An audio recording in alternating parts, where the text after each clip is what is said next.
Hello नमस्कार। आज मी बनवणार आहे कोकणी स्पेशल थंडगार पित्तशामक सोलकढी। तर त्यासाठी मी घेतलेल्या आहे 8 ते 10 कोकमच्या पाकळ्या, 3 ते 4 लसूणच्या पाकळ्या, 1 हिरवी मिरची आणि 1 ओलं नारळ। सर्वप्रथम कोकमच्या पाकळ्या गरम पाण्यामध्ये अर्ध्या तासासाठी भिजवून ठेवायच्या आहेत।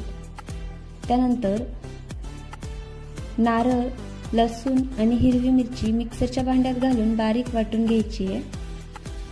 वाटून झाल्यानंतर ह्या मिश्रणामध्ये 1 कप गरम पाणी घालून हे मिश्रण परत एकदा बारीक वाटून घ्यायचे। आता हे मिश्रण एका चाळणीच्या आणि कॉटनच्या रुमालाच्या सहाय्याने गाळून घ्यायचे। गरम पाणी घालण्याचे कारण हे की नारळाचा तेलकटपणा जो आहे तो निघून जाईल आणि ओल्या नारळाचं दूध चांगलं निघेल।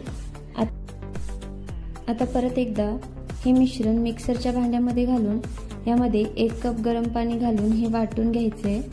दुसऱ्यांदा वाटून घेण्याचं कारण यामध्ये जे थोडंफार नारळाचं दूध राहिलं असेल ते व्यवस्थित निघून जाईल।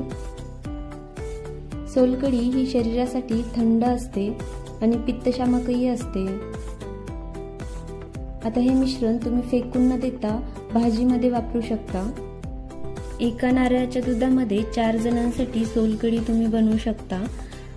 आता ज्या कोकमच्या पाकळ्या भिजवून ठेवल्या होत्या त्या हाताने कुस्करून बारीक करून घ्यायच्या आहे आणि ते मिश्रण नारळाच्या दुधामध्ये गाळून घ्यायचे।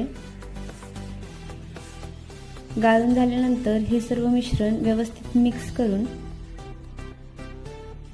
यामध्ये अर्धा चम्मच मीठ आणि थोडंसं काळं मीठ घालून हे मिश्रण परत मिक्स करून घ्यायचे।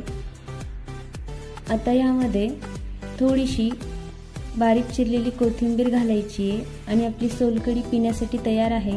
तर एकदा तुम्ही ही रेसिपी नक्कीच ट्राय करा आणि कशी झाली आहे हे मला कमेंट करून नक्कीच सांगा। Thank you so much.